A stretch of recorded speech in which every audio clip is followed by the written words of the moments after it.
Kan setahu aku ya, dirimu ini kan belajar fashion itu kan cukup serius, ya kan? Betul. Sampai merantau lah ke ibu kota, khusus Betul. belajar fashion di sebuah sekolah fashion tuh yang wow banget ya. Boleh sebut merek kali ya. Esmod loh guys, bayangin ya. Sekolahnya di Esmod, tapi akhirnya end up-nya merajut. Nah, apakah berkarir di dunia bisnis rajut ini itu harus lulusan Esmod? Enggak juga ya? Enggak juga dong.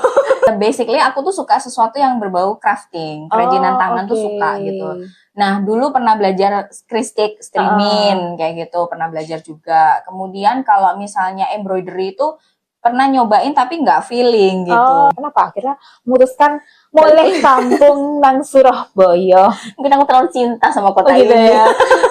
Cinta sama kota ini plus ada isinya. Seseorang yang sangat dicintai yang membuat Anda pulang kan ya. Satu titik aku menyadari bahwa di zaman yang udah serba digital ini, zaman udah modern, jalan kesuksesan tuh nggak harus di ibu kota atau mungkin di daerah tertentu gitu loh. Bisa dari Jadi mana bisa aja. dari mana aja.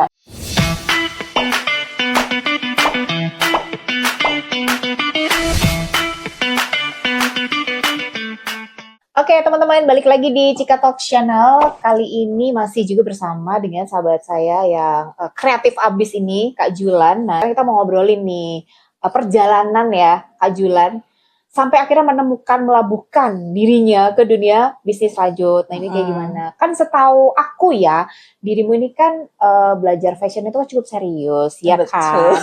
Sampai merantau lah ke ibu kota, khusus belajar fashion di sebuah sekolah fashion tuh yang wow banget ya. Karena zaman itu kan sekolah fashion mungkin masih belum sebanyak sekarang ya. Gak banyak. Gitu. Jadi boleh sebut merek kali ya. Esmod loh guys, bayangin ya. Sekolahnya di Esmod, tapi akhirnya end up-nya merajut. Nah, apakah berkarir di dunia bisnis rajut ini itu harus lulusan Esmod? Enggak juga ya? Enggak juga dong.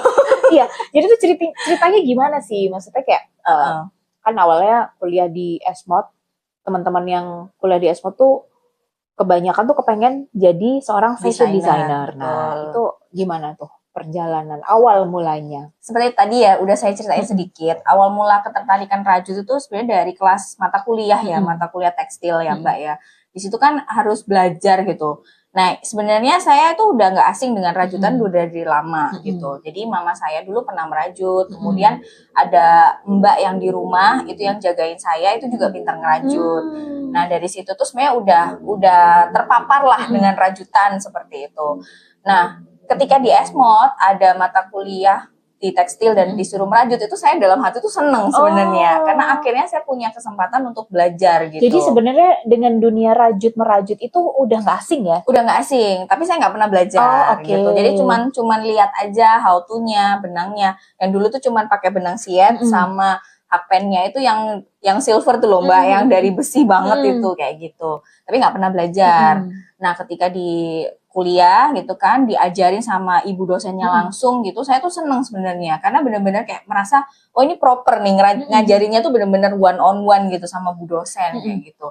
Jadi waktu itu ada kejadian lucu sebenarnya kan mata kuliah tekstil ini mulai jam pelajarannya itu sebenarnya kita diajarin dari awal, tapi saya udah curi start. Jadi pas break makan siang saya tuh langsung ke bu dosen saya ini minta diajarin dulu. Wow, ini ya teladan, mahasiswa teladan.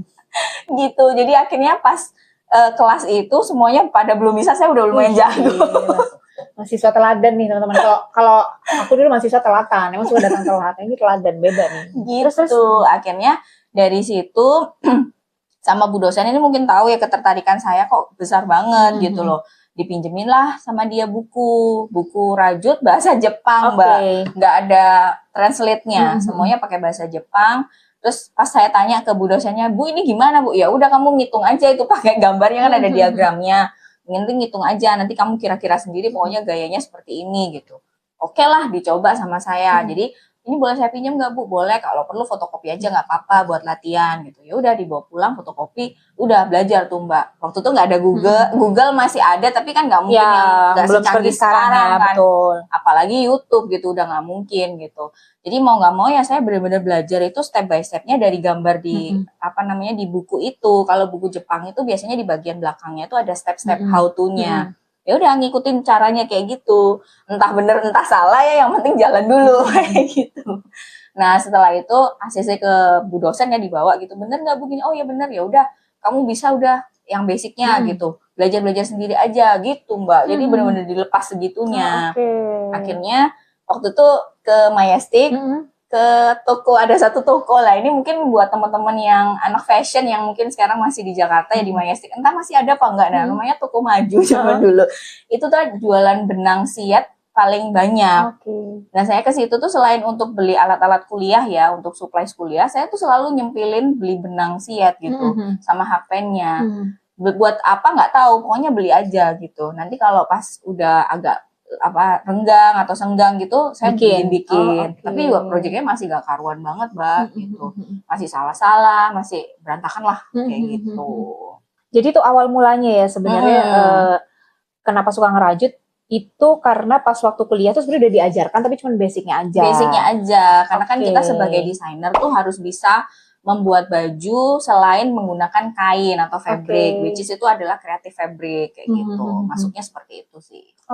Nah ini menarik banget ya. Tadi kan Kak Julan bilang kalau lebih duluan bisa daripada teman-temannya. Nah itu apa sih bikin semangat kayak oh ini emang duniaku nih, ini emang aku suka banget nih. Apa ada perasaan kayak begitu? Iya, basically aku tuh suka sesuatu yang berbau crafting, kerajinan tangan tuh suka gitu. Nah, dulu pernah belajar kristik, streaming, kayak gitu, pernah belajar juga. Kemudian kalau misalnya embroidery itu pernah nyobain tapi nggak feeling gitu. Entah kenapa nggak terlalu suka gitu. Nah, akhirnya kalau rajut ini memang sudah ada karena sudah terpapar dari kecil juga, itu spark gitu loh, memantik lagi. Kayaknya ini ada kesempatan nih ya. Klik banget gitu kan ya. Kayak gitu. Jadi ada kesempatan nih untuk bisa belajar lebih lanjut dan lebih serius. Nah, sayang kan kalau kitanya males-malesan gitu. Apalagi sudah ada track record, udah terpapar rajutan gitu loh. Jadi pas momen itu benar-benar kayak aku harus bisa nih, aku harus lancar nih. At least aku bisa bikin sebuah project yang oke lah gitu. Misalnya zaman dulu kan handphone bukan begini ya. Zaman dulu handphone masih QWERTY kan. Nah, kita bikinin pouch handphone lucu-lucu itu sudah pencapaian yang besar banget buat saya waktu itu gitu. Dan kalau zaman muda-muda sih kan di tengah teman-teman semuanya itu mungkin hanya bisa menjahit dan bikin pola dan gambar. Ketika ada temennya yang bisa ngerajut kan kayak poin plus gitu loh. Gitu.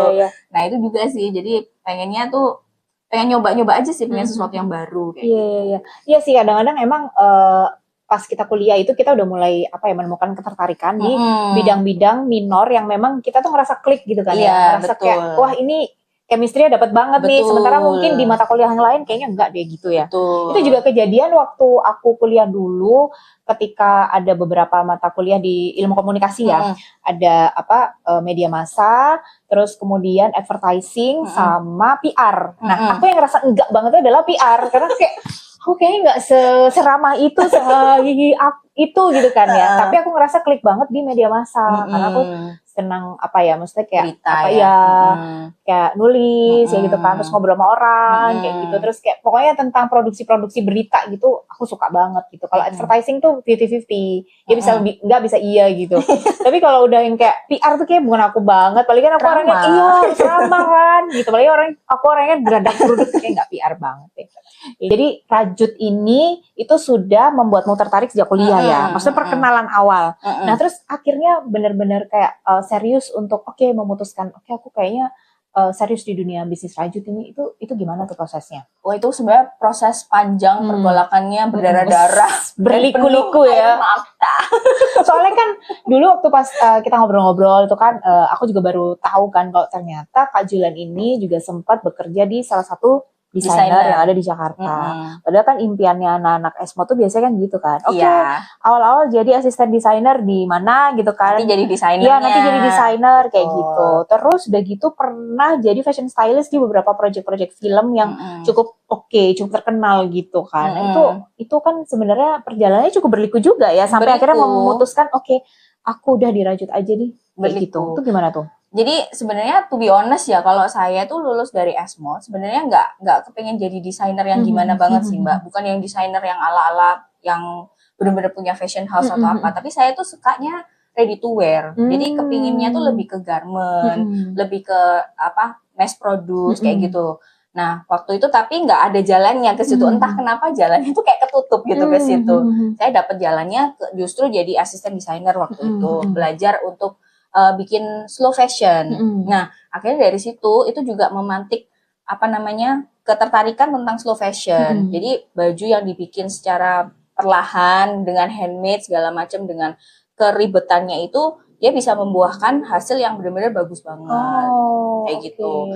Tadinya kan saya mau ke ready to wear aja nih, yang mass produce, yang fast fashion, tapi kan jalannya ketutup. Akhirnya diarahkannya ke slow fashion. Nah, dari situ juga mengasah tuh. Akhirnya ada beberapa kali project sama desainer saya waktu itu, si mas desainernya itu bikin kayak detail-detail baru. Saya nyobain bikin rajutan bulat-bulat gitu. Akhirnya karena dia suka dan ACC, itu diproduksi secara banyak, beberapa jumlah gitu, untuk disebar di beberapa department store. Nah, akhirnya mau nggak mau itu ada anak-anak mbak-mbak yang biasanya bikin aplikasi, bikin payet, itu harus belajar ngerajut. Nah, di situ saya ngajarin pertama kali tuh.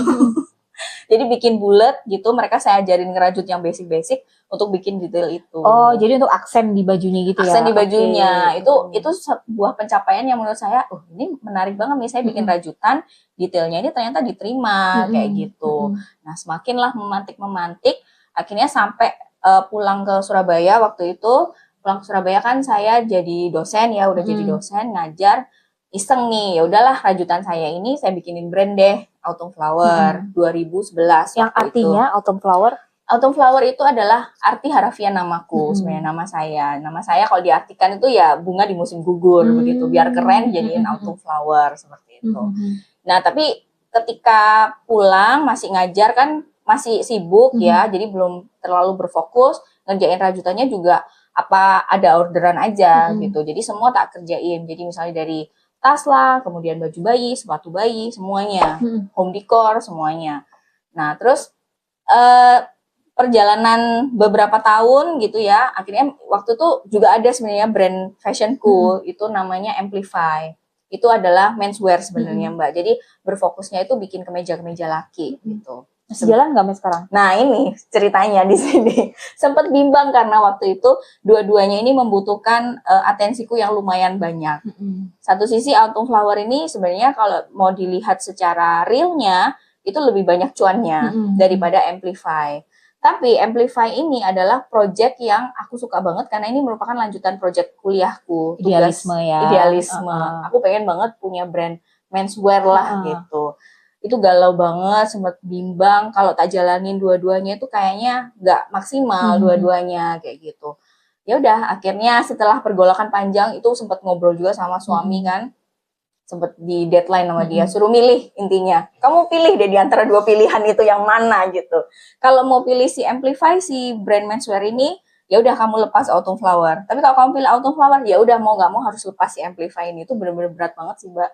Itu pergolakannya aku butuh waktu banyak berbulan-bulan untuk bisa memutuskan itu, menimbang-nimbang pro kontranya, kayak beban-bebannya itu tak timbang benar-benar. Karena gimana kalau kita ngejalanin bisnis itu emang harus fokus kan ya. Betul. Dan nggak bisa kayak dibagi-bagi, itu kan malah jadinya nggak jadi semua. Betul, kan kayak gitu. Betul. Akhirnya memang selama saya ngerjain dua brand ini, itu jadinya nanggung, serba klub tanggung. Yang ini nggak terlalu besar, yang ini juga masih nanggung-nanggung aja gitu.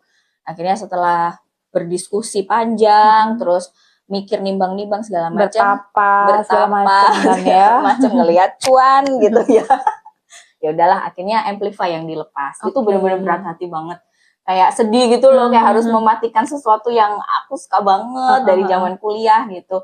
Dan ilmuku semua di situ gitu. Dan sebenarnya pilihannya tepat juga ya. Maksudnya ketika memilih untuk menekuni rajut, ternyata rajut ini kan sekarang booming banget gitu loh. Tapi kan di beberapa tahun sebelumnya ini belum ngapa-ngapain kan, bahkan suami aja sampai yakin pilih rajutan kayak gitu.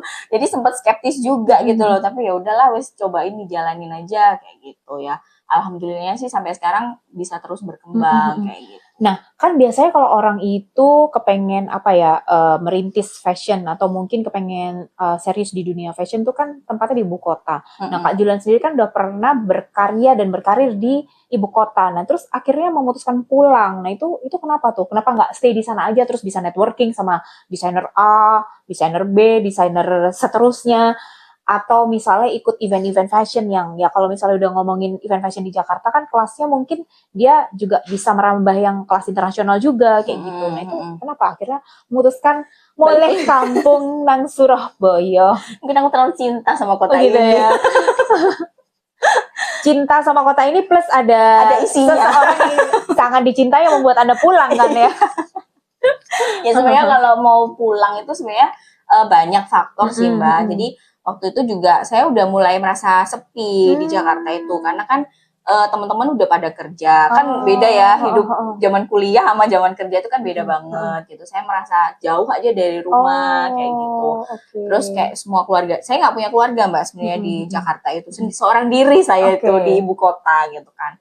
Ya udahlah daripada ngapain harus sendirian di sana gitu kan, lebih baik ya udahlah pulang aja, kita coba doing something di Surabaya. Sempet galau juga sih Mbak, takut nggak ada kerjaan di sini. Secara gitu. Networking teman-temannya juga pada di sana kan. Jadi tapi ya ada aja lah orang-orang yang bantuin saya waktu itu kan di Surabaya ini gitu. Akhirnya bisa ngajar di sini dan bisa settle juga di Surabaya gitu. Ya kadang-kadang kalau misalnya kita udah niat gitu kan, niatnya baik gitu kan, Tuhan tuh pasti kasih jalan, ada aja gitu kan ya. Tapi kok kebalikan ya sama aku. Dulu aku di Jakarta tuh malah tidak pernah merasa kesepian walaupun sendiri, gak ada saudara. Dan kayaknya berkarir di sana tuh benar-benar kayak main energi gitu loh. Kalau aku gitu seperti itu. Itu saya setuju banget sih Mbak. Maksudnya Jakarta itu memang membawa aura tersendiri gitu kan. Saya selalu menganggap Jakarta itu juga sebenarnya rumah kedua gitu. Kalau ke Jakarta tuh kayak pulang ke rumah aja gitu. Mengingat masa muda gitu kan ya. gitu. Tapi ya ada beberapa faktor juga lah yang bikin akhirnya ya udahlah kita coba dari Surabaya aja. Toh sekarang di Surabaya semakin kesini malah semakin bisa merambah ke pasar sana juga, betul, itu sangat bagus sih. Cuman memang bedanya kalau dulu ya, maksudnya kita kan masih muda itu kan ada idealis gitu kan. Betul. Aku dulu juga berpikir bahwa kalau misalnya mau jadi perempuan karir sukses tuh di Jakarta tempatnya, waktu itu seperti itu. Tapi mungkin berbeda sama Kak Julan, kalau aku waktu itu pulang memang sudah takdir, memang harus pulang gitu. Jadi gak pernah merasa kesepian, gak pernah merasa kayak kok aku galau gitu, itu nggak pernah sih dari aku. Tapi karena memang udah takdirnya aja emang pulang ke Surabaya. Cuman di satu titik aku menyadari bahwa di zaman yang udah serba digital ini, zaman udah modern, jalan kesuksesan tuh nggak harus di ibu kota atau mungkin di daerah tertentu gitu loh. Bisa dari Jadi mana bisa aja. dari mana aja. Even dari desa terpencil pun kalau misalnya kita punya akses koneksi gadget atau mungkin kita networking yang bagus dan kita punya skill tuh bisa-bisa aja sih. Iya, bisa banget. Justru makanya sekarang itu kayak nggak jadi halangan gitu loh Mbak, mau dari mana aja gitu. Justru kalau misalnya kita di kota sendiri kayak gini kan lebih bangga juga nih kayaknya bisa memajukan kota sendiri. Jadi bisa mengaplikasikan ilmu yang sudah didapat di ibu kota terus untuk membangun kampung halaman Surabaya kita cinta ini ya. Nah, ini berarti Autumn Flower ini udah berapa tahun nih? Kalau dari berdirinya itu kan 2011 ya, berarti udah berapa tuh? Udah 14 tahun. 14 tahun ya.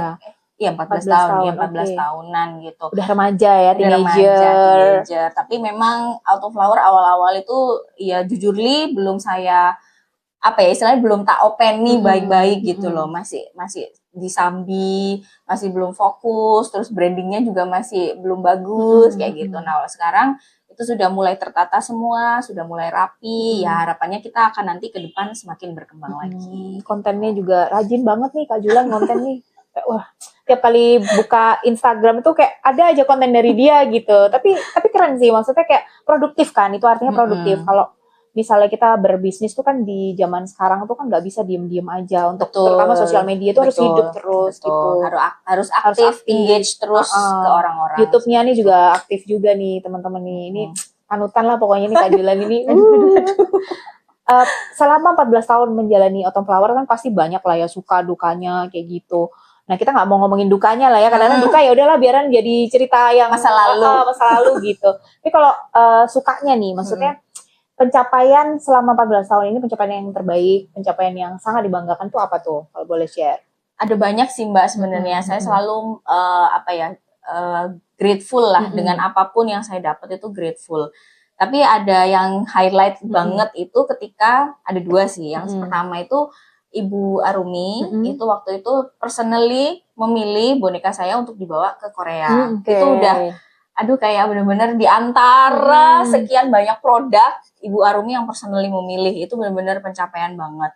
Dan alhamdulillah di sana itu laris kayak gitu. Itu udah menurut saya tuh udah sesuatu yang bikin saya tuh seneng banget lah gitu. Nah, yang kedua kemarin barusan aja tahun lalu itu berhasil menempati posisi kedua dari udunan, kompetisi udunan di Jawa Barat. Itu juga sebuah pencapaian yang akhirnya gitu loh, setelah sekian lama nyobain jatuh bangun Itu kompetisi gitu. apa tuh? Kompetisi kayak UMKM gitu ya? Iya, Craft kompetisi atau? UMKM dari itu yang ngadain kan dari Disbudparnya Jawa Barat. Tapi dia bekerja sama dengan Provinsi Jawa Timur. Jadi Jawa Timur ini adalah satu-satunya provinsi di luar Jawa Barat yang diajak gitu. Nah, kebetulan yang dari Jawa Timur kan mengirimkan 2 finalisnya berkompetisi dengan teman-teman yang dari Jawa Barat. Jadi bisa dibilang skalanya nasional lah ya. Skalanya nasional walaupun memang hanya skupnya baru Jawa Timur dan Jawa Barat. Tapi ini sebuah step yang menurut saya tuh besar banget sih. Karena pas berangkat juga saya nggak mikir apa-apa sih Mbak gitu, kayak udahlah coba ya, lumayan nih jajan ke Bandung waktu itu kan gitu aja. Terus sempat kenalan juga sama teman-teman aircraft yang di Jawa Barat, itu seru-seru semua, produknya oke-oke banget gitu. Jadi membawa sesuatu dan mendapatkan sesuatu. Luar biasa ya, grateful di semua pencapaian apapun itu ya. Apapun itu, sekecil apapun. Emang positive vibe banget nih Kak Julan nih ya. Hal apa sih yang masih kepengen dicapai gitu dirimu bersama Autumn Flower gitu ke depannya? Kepengen bikin produk apa gitu mungkin yang mungkin masih di angan-angan tapi kepengen diwujudin atau apa mungkin? Sebenarnya sih pengennya tuh kayak bikin toko yang khusus boneka sih Mbak, kayak gitu. Itu mungkin yang lagi coba kami kejar ya berdua sama tim gitu. Jadi itu kita arahnya pengen ke situ. Jadi memang mau banyakin produk, dari banyaknya produk nanti kan jumlahnya bisa kita kembangin lah kemana-mana kayak gitu. Nah sekarang kan kita masih fokusnya harus produksi yang banyak ya, karena kan kalau boneka rajut kan agak lama ya Mbak ya gitu loh. Jadi kita fokusnya ke situ. PR lah, masih banyak PR-nya sih. Ya soalnya kalau ngomongin ya itu boneka rajut atau mungkin tas-tas produk rajut itu kan bukan soal ininya ya, barangnya, harga barangnya, tapi kan itu proses pembuatannya itu kan yang lama, detailnya itu tuh mahalnya di situ. Iya, ya kan? itu kita lagi kejarin banget. Jadi pengen punya sebuah toko yang menjual full boneka gitu. Gemes pasti hasilnya. Ada beberapa animal sih yang belum aku bikin sebenarnya Mbak. Itu masih PR banget, kayak sebenarnya yang kayak hewan-hewan yang sesimpel kayak sapi, terus lem itu tuh belum sih. Kayak gitu. Malah yang aneh-aneh itu udah pada semua. Justru yang aneh-aneh itu kan yang mungkin tidak ada di produk rajut yang lain gitu kan.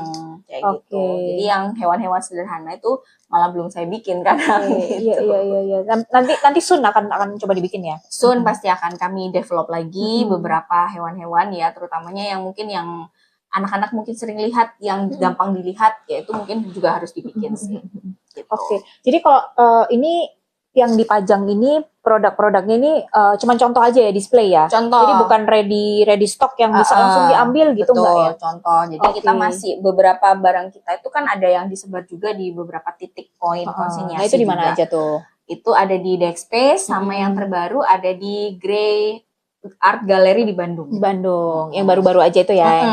Ada di situ 1 sama di Surabaya 1.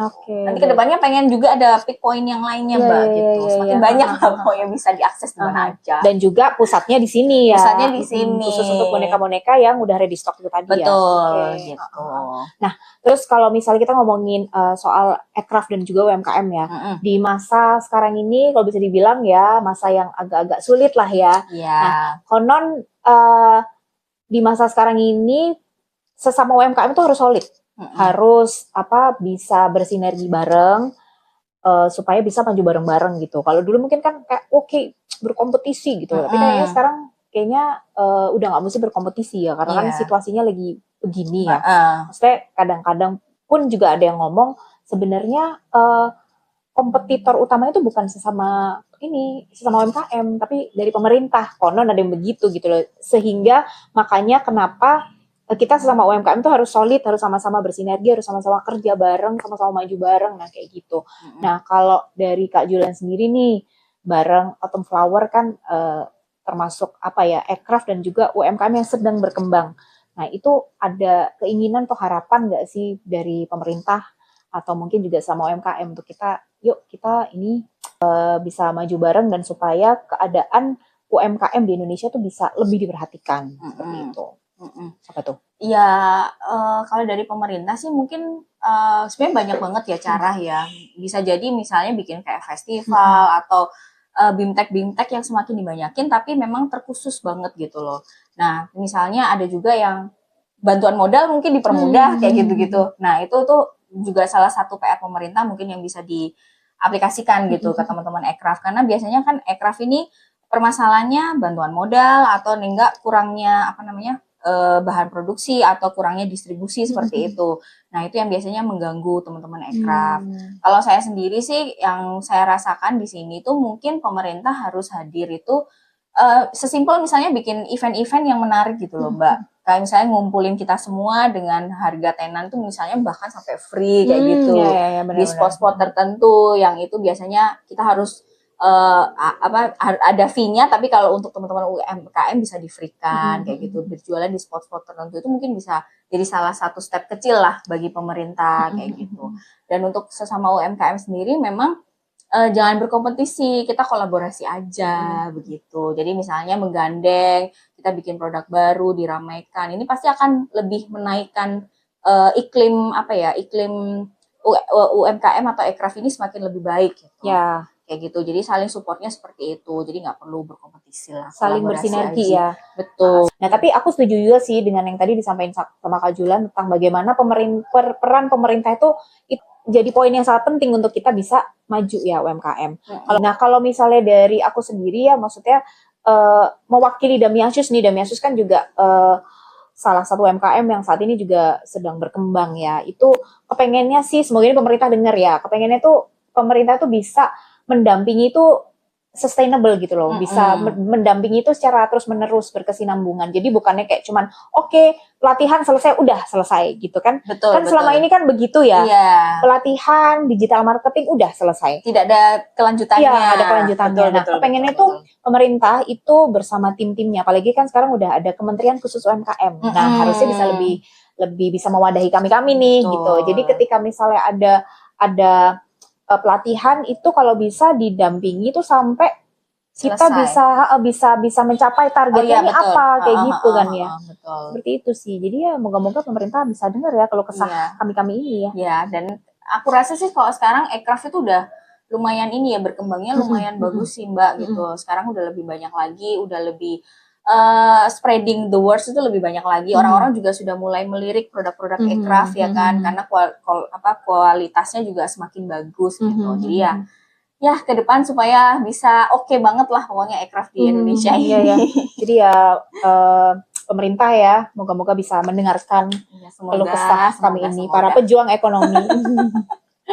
Oke. Nah terakhir nih Kak Julan, mungkin ada apa pesan-pesan buat teman-teman yang mungkin sedang memulai bisnis di bidang craft gitu ya, jadi nggak harus melulu rajut gitu ya. Siapa tahu teman-teman itu di luar sana itu lagi sedang struggle merintis bisnis di bidang fashion, craft dan sejenisnya. Itu ada tips-tips apa nih Kak Julan?